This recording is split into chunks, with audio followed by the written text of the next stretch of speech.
Hello, Petal, me lovely beans. How the devil are you? How's it been going? I wasn't expecting to be recording a chapter today because I went to the dentist this morning, but it was actually not too bad, so, Well, I knew it wouldn't be. It's just sometimes it really wipes me out and sometimes it doesn't. And today, luckily, it didn't. But because I've had a proper 24 hours of it. So, new phone's faulty, not fun. Installed retro gaming on Final Fantasy 13, XX2 and 8 remastered. Installed them on Steam. Knacked my computer, so I've had to uninstall those. The game I really wanted to play was a lovely RPG Worldcraft Japanese one. I was so looking forward to it. Oh my goodness, I couldn't even tell you. It won't run even though I have got DX12 and an NVIDIA graphics driver. Brand new. But still, the lady when I went to, when I called them up and I was basically like, my phone doesn't work. So she was very nice and she let me swap it over. And it's going to be a bit of a longer process than usual, but why? What you do? Luckily, I've got a spare phone to use that I quite like, so I don't mind. It's all gravy. So enough about my whinging. Yes, I'm getting new glasses in a couple of weeks, so that's exciting. Well, 10 days now. Woohoo! Oh, I'm such an old biddy sometimes. But how are you? How are things going? Keep me up to date. I'm nosy that way. And as you know, I always like the comments, so drop me an email. And I have got some lovely emails, and they do make me happy. And had some nice pictures, and it's just lovely. And I do appreciate you all very much. And I know I say it far too much, but get used to it. So, as you've probably guessed, I'm a little bit croaky, but we will do our best today. So regular breaks, lots of tea. Yes. And oh my goodness gracious, I have discovered, excuse me, I just need to stop for 1 second. I have discovered a peach cooler tea. Now, I always used to like Lipton's iced tea, the peach one, and the pomegranate one, and I've never found it anywhere else. And of course, obviously, when I found out how much sugar was there, I don't know if they do sugar-free or not, but I'm really blethering this morning. I'm really chatty today. Oh my goodness. But Twinings do a peach cooler tea. And bearing in mind that there's a 50-50 chance whether I'll drink a cup of tea hot or not. So the butternut, what am I talking about? The buttermint Twinings I adore, and I'd drink it hot or cold. My spiced ginger Twinings, hot or cold, no problem. Lemon and ginger, chamomile and honey, all of them hot or cold, no problem. But this one, oh my goodness. Because I used to do these kind of shake-up ones where it was like a little kind of tea bag that infused. Their infusions ones, and they had a little shaker in it, and that sort of thing. Didn't really get on with those. But because the peach cooler, nice. Anyway, you've had 3 minutes of me blethering, so as ever, if you could hit the like button, notifications, share and subscribe, all that malargles. Keep me little guinea pigs and hamsters and alpacas and everything. I want a moose. And the Norwegian for moose is elk.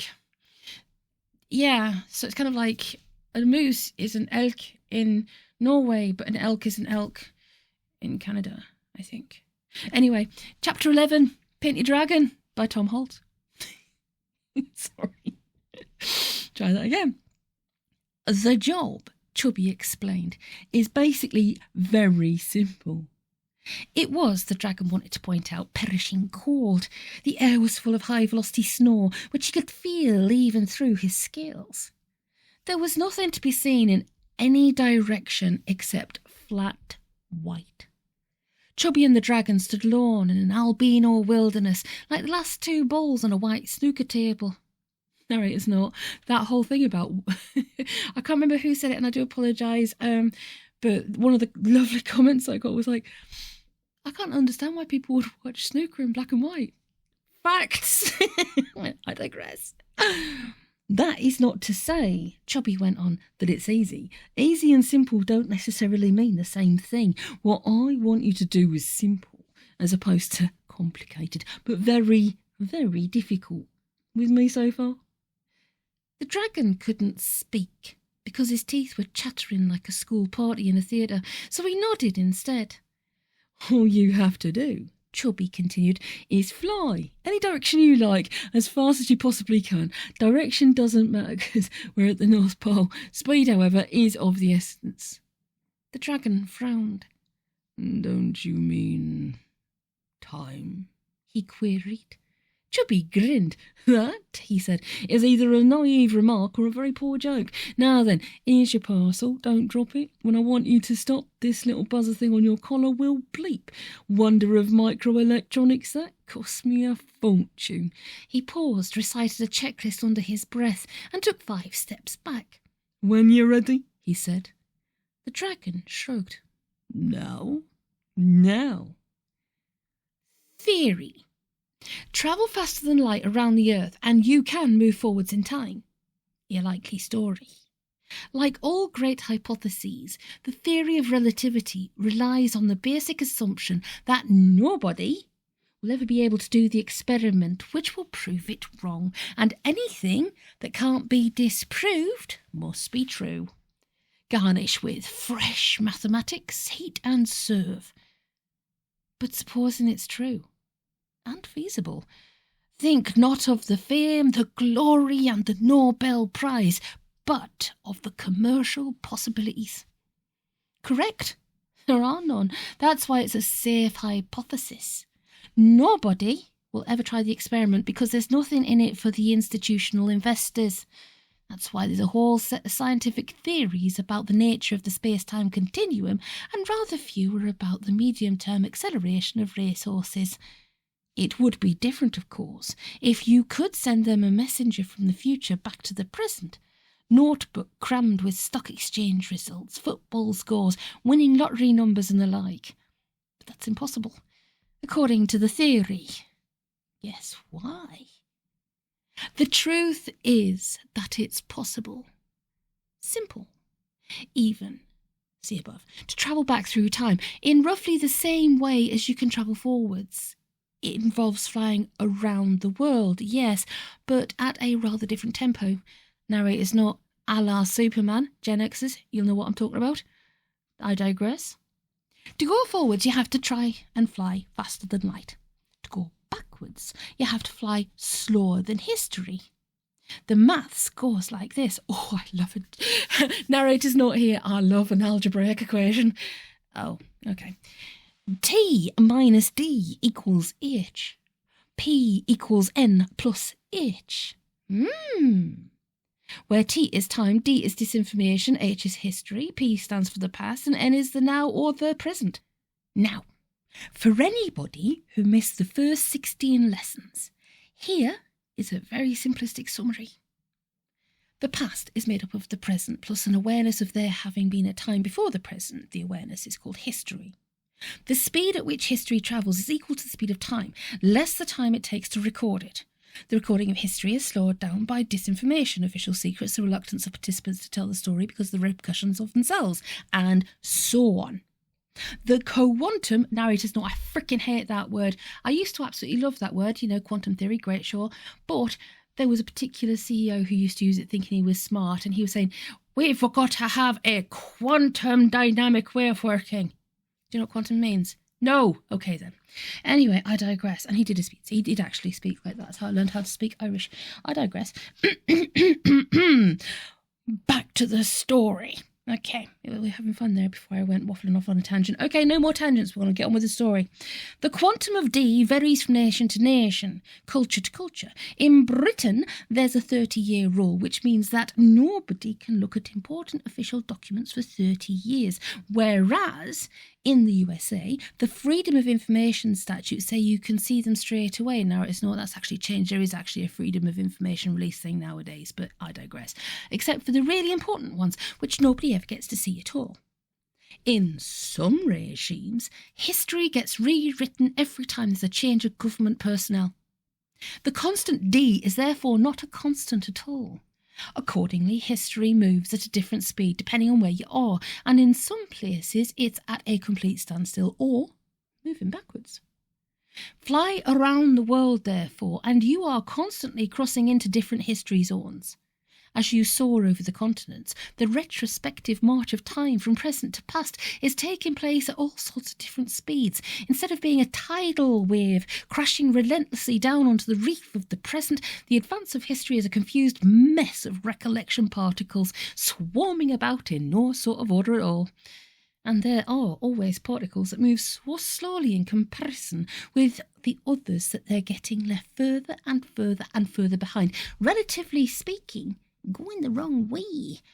Reverse history, you reverse time. In practical terms then, if you fly around the world, you follow a carefully plotted course through the anomalies of the different history zones. You can get so far behind you that you'll be travelling backwards in time. As a further refinement, if you have moles and undercover agents at work in universities, public records offices and national computer archives all over the world, busily hiding, destroying, obscuring, obfuscating, rewriting, stuffing files down the backs of radiators and generally sabotaging the manufacture of history, you can control the production of anomalies and artificially create a navigable course from a given point in the future back to a given point in the past. Or, as the classic equation so elegantly puts it, I equals FD squared, where I stands for the time traveller's itinerary, D is disinformation as above, and if F stands for a statistically acceptable incidence of clerical and administrative fuck-ups. While we're on the subject of time, it's universally acknowledged to be a great healer. By rights, therefore, it should be available free of charge through the National Health Service. But it isn't, of course. Fun joke. I actually went to the doctors years and years ago. Same doctors I'm at now, though. And I was having a really rough time of it, understandably, with that particular situation. And I said, can I get being taken out into a field out back and unalived on the NHS? With a 12 bore. And they were like, no, but we're working on it. And I thought it was the funniest doctor I've ever had in my life. It's a shame he's retired, but he was an absolute freaking legend. Oh my goodness gracious me. While we're on the subject of time, it's universally acknowledged to be a great healer. By rights, therefore, it should be available free of charge through the National Health Service. But it isn't, of course. If you want chronotherapy, you have to go private. It'll cost you, mind, the doctor muttered in a low voice. Very, very expensive, not to mention illegal. If they catch me doing this, I'll be lucky if I can get a job casting out evil spirits in New Guinea. I don't care, Bianca replied. I've got to get well and get out of here as soon as possible. It's urgent. It's a matter of... She was going to say life and death, but that could mean anything. Like, for example, that she'd managed to get seats for the Shrunken Heads concert at the NEC and didn't want to waste them. The future of the human race, she said, is hanging in the balance here. It's essential. Hey, the doctor interrupted. You mean you got tickets for the Heads gig? You wouldn't consider selling them, would you? Having your right arm in plaster means you can only hit doctors with your left. Unless you're a natural southpaw, these can be a nuisance. Shut up, Bianca snapped. Look, 16 people, one of them quite possibly a close friend, have died. Most likely that's only the beginning. The only person who can stop it is me. So name your frigging price and let's get on with it. My price? You mean for the tickets? Well, for the operation, Bianca hissed. Chronotherapy, also known as injury time, a new breakthrough in medical science brought to you by the pharmaceuticals wing of Chubby Stevenson Time Incorporated. What nearly all medicine boils down to is leave the human body alone and comfortable, and in time it'll sort itself out. But if you haven't got time, this is a non-starter. So either you die or bits fall off you, or you buy more time. It's an entirely private and personal envelope of additional time shoehorned into an ordinary day, 1 second in real time, but up to 3 months as far as the user is concerned, during which bones knit, scars heal, muscles rebuild, and so on. Since it is a very small-scale temporal field, it only takes a teeny-tiny drop of the raw stuff, less than 1 microliter, street value currently £500,000 British pounds. Double that for the shoehorn, installation costs, credulity, suspension jigs and tooling. The doctors and chubbies profit. Fortunately, the sensational manner in which she had received her injuries, sultry brunette in bomb horror, had sent her market values rocketing, and she'd arranged a few sales of old bits of junk she'd had cluttering her studio, which more than covered the cost. Later, Bianca was to remember it was the most boring second of her life. Mike arrived, dishevelled and out of breath, to find he was already there. This worried him. True, his aggravating vagueness and extremely flexible attitude to punctuality had frequently led people to suggest that one of these days he'd be late for his own funeral. On the other hand, he'd always assumed that they'd have the common courtesy to wait for him. Apparently not so. "We therefore commit this body to the earth," said the priest. "Dust to dust, ashes to ashes." "Hi!" he shouted. Nobody heard him. He watched with incredulous fury as they started to fill the grave. It was like watching a waiter take away your meal before you had a chance to unfold your table napkin, let alone start eating. One thing did, however, suggest at least a degree of normality. Nobody had told him anything, and he hadn't got a clue what was going on. That made him feel more comfortable. He could go up now. "It's a good turnout," said a voice to his immediate right. "You must feel proud." The voice was coming from a large, florid, Victorian weeping angel.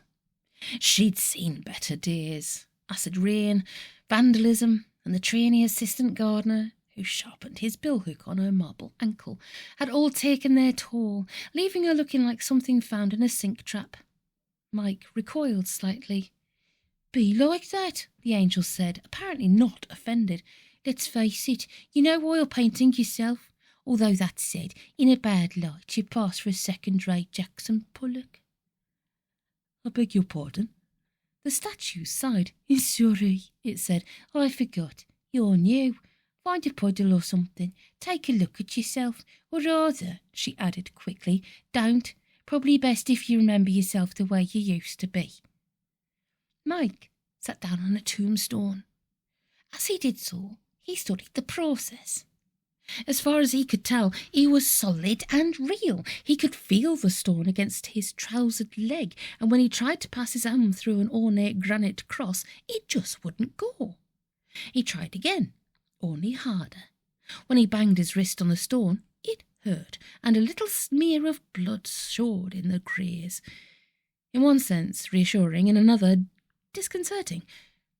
"Neat trick, isn't it?" said the angel, who had been watching. "Feels just like the real thing, but isn't. All a matter of timing, you see." "Timing?" "That's right." The statue yawned. "Yow," she said. "Why is it always me who's got to do this? I don't get paid for explaining to new recruits. I just do it because I'm here, and," she added, "because I feel sorry for you. Bless your poor disoriented souls, and because I've all got absolutely nothing else to do. Still, I really do think it's time they did something official. It's a scandal if you ask me. I mean, there's all those preparing for retirement courses so you can go on, so the shock of not having to work won't send Joe to an early grave. But the biggest and most radical change of your entire existence, you're supposed to be able to fend for yourself, puzzle it out from first principles. Cheapskate, I call it." Mike took a deep breath. Presumably it was a deep breath, and not just some virtual reality programmer's placebo. "If you'd explain," he said, "I personally would be very grateful." "That's all right," said the angel. "You're welcome. Look, forget what I said about timing for the moment. It always confuses people.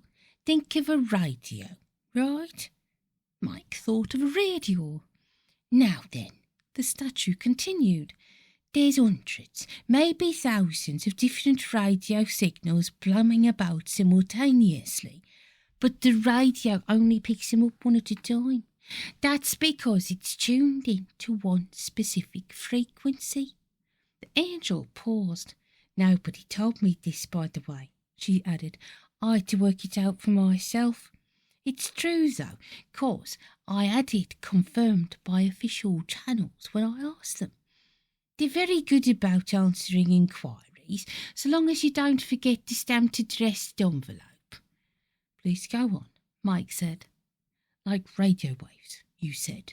Sure. The angel thought for a moment, remembering where she'd got to. Well, just as there's lots of different radio frequencies, there's lots of different chronological continuums. Continua. Timescales. That's a better word, though I shouldn't be using it because it's got a separate technical meaning. Strictly speaking, timescale is the residue left after hard times being boiled down in a copper kettle. Ah, forget I said that. Different timescales. Now, in the timescale which human mortal life is turned into a second lasts... She stopped. Sorry, got in a bit of a tangle there. Should have done the weights and measures spiels before I started. Let's put all that on one side for the time being and stick to terrestrial orthodox. As far as you're concerned, a second lasts 1 second, right? Right. Wrong. A second only lasts a second in your own specific time scale. HMS, that's human mortal standard. That's what you were tuned into when you were alive. Now you're dead, you're tuned into HDS, human deceased standard. 1 second HMS is equivalent to 0.834 seconds HDS, or 0.0062 seconds SIS, supernatural immortal standard, or 0.000147 SITS, soul in torment standard, or... All right, Mike said, got that. How does that mean? I don't exist. But I can't walk through tombstones. Being a statue, the angel couldn't shrug, but by extra subtle voice modulation, it did a vocal equivalent. Don't exist is a bit of an overstatement, she said, and it's a very complex bit of maths which I'm still not sure I completely follow. The analogy is, though, think of the radio signals. They're all there, but you can only listen to one at a time. Now, turning back to time scales, think of yourself as a radio signal. Fine. Here I am going bleep, bleep, bleep. Who's being the radio? Another broader verbal shrug. This is a difficult concept to put across, she said. Basically, the world is a radio. Your fellow sentient beings are, no pun intended, promise, the cat's whiskers. Do you see what I'm getting at? You exist, you're here, no question about that. The tombstone here is inanimate, either that or it's very, very shy. Because we've been standing next to each other since 1897 and it's never said a word, and so it couldn't notice you even if it wanted to. Doesn't matter a damn about what a tombstone thinks, but living creatures are different. They're all tuned into their own time scale. And so, they just don't see anybody using a timescale faster than their own. Dead people move too quick. You know, the magical lantern effect. Marvellous system when you come to think of it. Bloody efficient way to store billions of people on a relatively small planet. There was a substantial pause while Mike let it all sink in. I see, he said. So, do I still have to eat and sleep and so on? Do I still have to go to work and earn money? Or is everything free? Or don't I need anything? Can I have things even if I don't need them? The question doesn't arise, the angel replied. Life expectancy of a dead human's no more than 3 days. 4 days maximum. At the end of that time, either you find an empty property and mortality you can slip into, or else...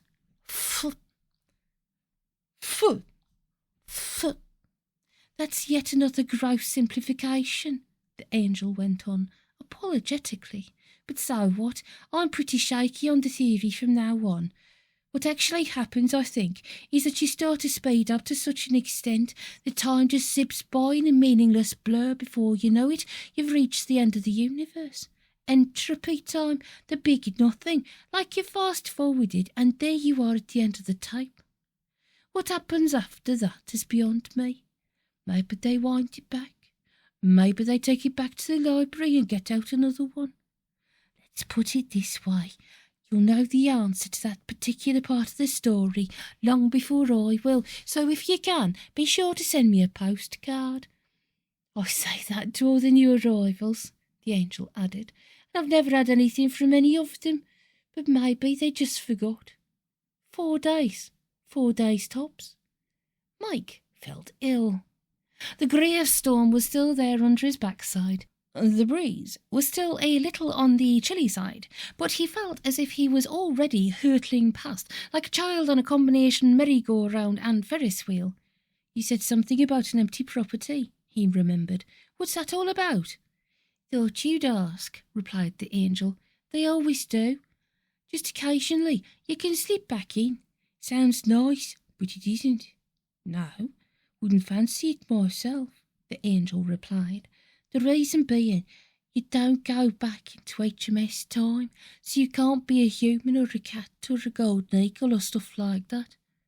Returns go in HIA time, and that's, well, weird. Really. Look at me. You? Me? HIA, human irregular anomaly. We exist in all time scales simultaneously. We're in some more strongly than in others, true.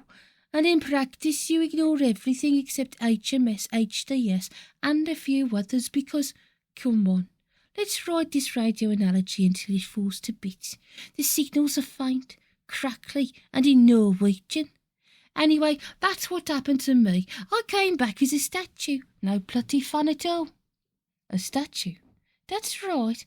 More of us about than you'd think. The angel's voice was getting softer and softer, slower and slower, as though its batteries were running down fast. The thing to remember about HIA is it's very, very... Yes, boring. A fraction of a second later, the statue was just a statue. You could tell just by looking at it that it was no more alive than a cellar full of coal. Run down, asleep, switched off. No way of knowing.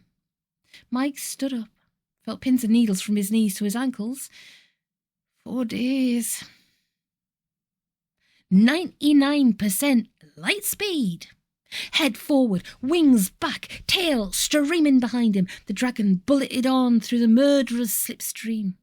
His scales glowed cherry red, and the tears streaming from his eyes boiled before they ever reached his cheeks. His eardrums, at a guess, were halfway down his throat. It was just as well he couldn't open his mouth, because air pressure would have snapped his lower jaw off at the hinge. Ugh, he thought. Why am I doing this? Because if I don't, that creep chubby will blow me to kingdom come, or relatively speaking, quite possibly kingdom went, wherever I don't want to go there. And because there's a certain unbelievable thrill in peeling back the final frontier, shit scaredly going where everything else has already gone before, but not yet, as it were. And last but not least, because I've got nothing better to do. Boom! Light speed. One very pertinent fact about travelling faster than light is that you can't bloody well see where you're going because it's all bloody dark. And at that sort of speed, even a collision with a high-flying clothes moth takes on the stature of a major railway event. Unfortunately, or rather fortunately, he regained consciousness just in time to pull out of his headlong spin, wrench his battered and groaning body up out of the way of mountains and airliners, and jackknife agonisingly back to straight and level. It was still as dark as 30 feet down a drain, which meant he hadn't lost speed. What he needed now was lots and lots of height. Hey, though, he crowed in the back, lots of his subconscious. This is quite something. No way those two-legged groundling midgets could do this, for all their precious technology. For a dragon, however, is just a matter of flying. You do know how to fly, don't you? You just put your wings together and go. Ow! Going this fast, you lose all track of time, or time loses all track of you. The only semi-constant is the pain. You are being bead blasted with photons. Every square millimetre of your body surface is white hot. A grain of dust hits you like a cannon shell. You only continue to exist because entropy hasn't caught up with you yet, but it will. Beep. What? Oh, Christ, yes, Chubby's idiotic signal.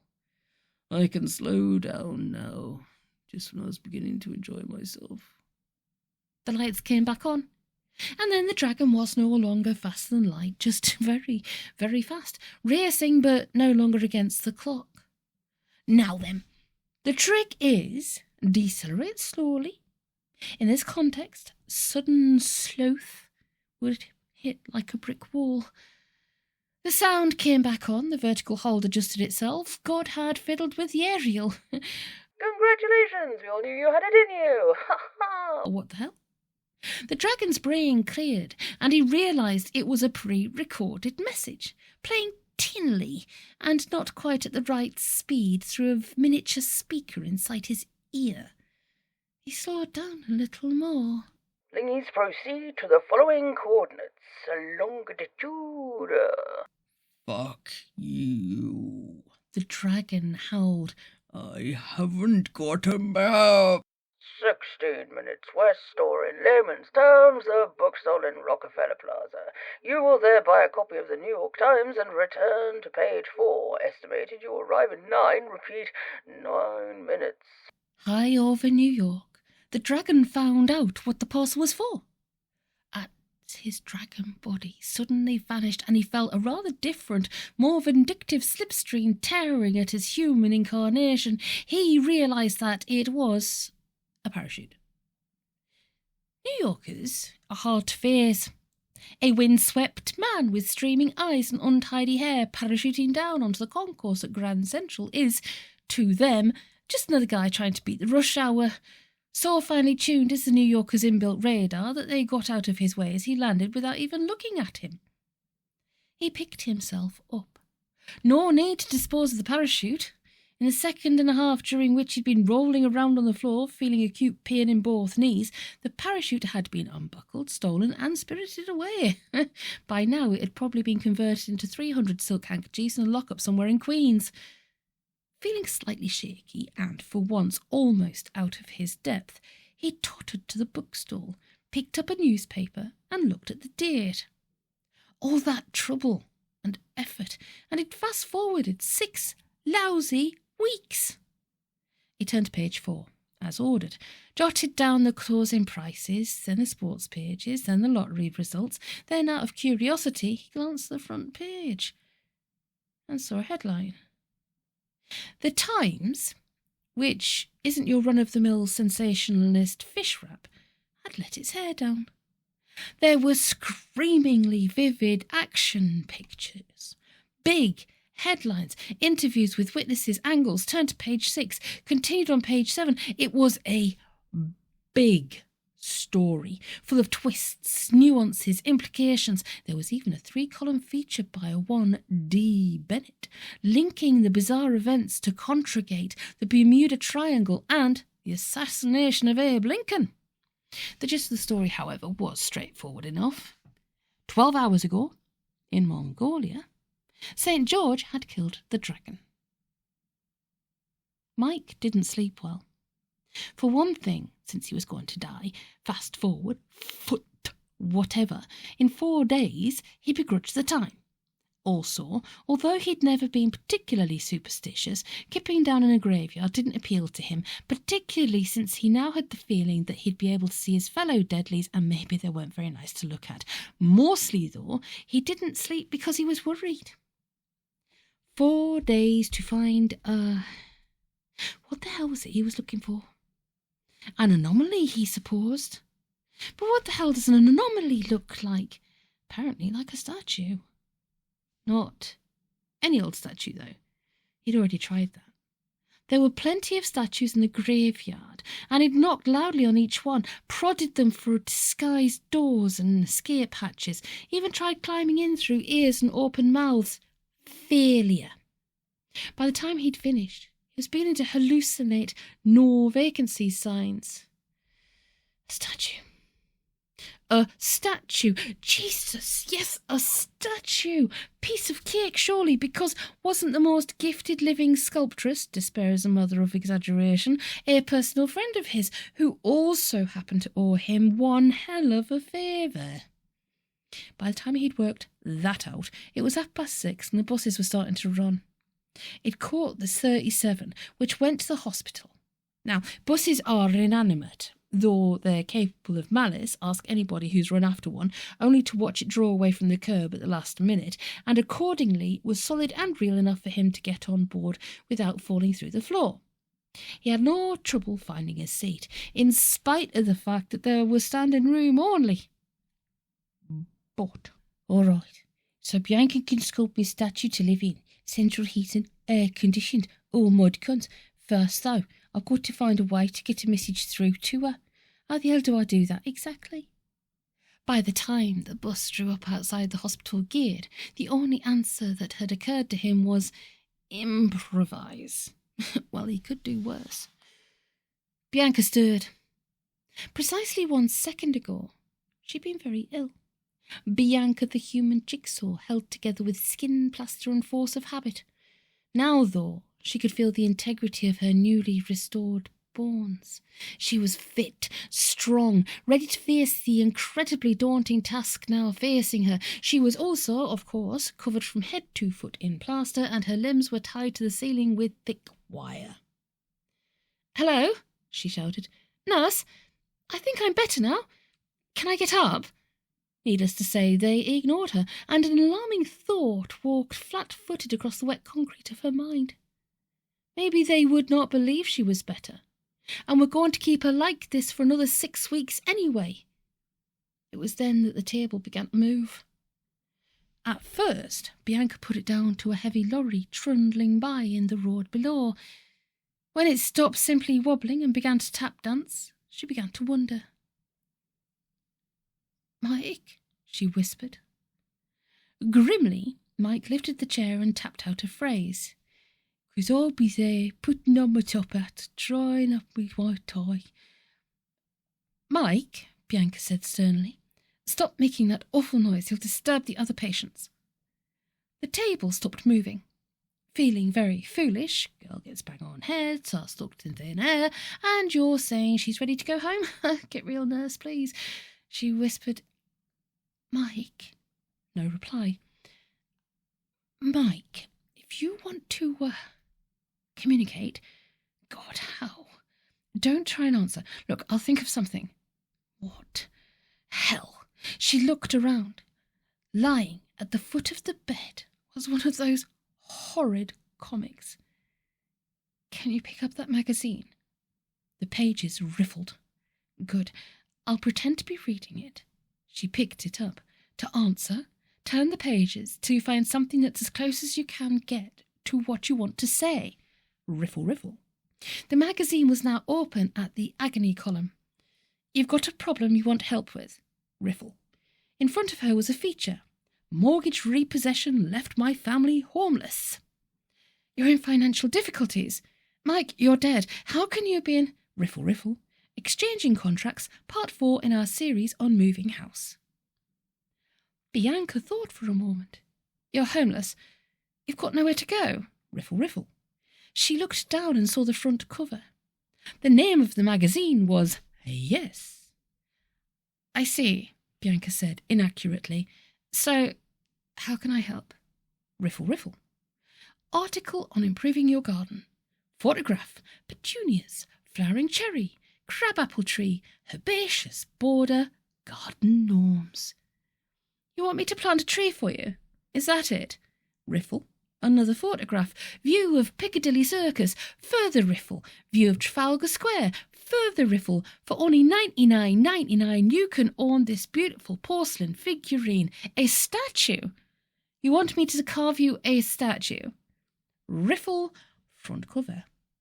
But Bianca was going to say, "Why?" Then she thought of the dragon and George, and she knew why. "Mike, I'm sort of busy right now. Can it wait? You see, first I've got to get out of here, then I've got to find that dragon, you know, my statue, and stop him blowing things up. So if you could give me 6 weeks or so, furious riffles, advertisement, flab strippers guarantee, lose £6 in 3 days or your money back. 3 days? Front cover. Mike, that's impossible. The magazine flew from her hands, soared up into the air and parachuted down, pages flapping like the wings of a shot crow. The table rocked violently and fell over. The chair began to tap out, dancing cheek to cheek. "All right," she hissed, as the sister came running. "I'll see what I can do." Wow. I was always a bit confused about that particular bit because I'm sure there was a thing where she was supposed to go back in time and then they were going back in time and then Mike was supposed to come back to life. But he's not coming back to life. He's actually coming back as a ghost. And the ghost wants to find a home.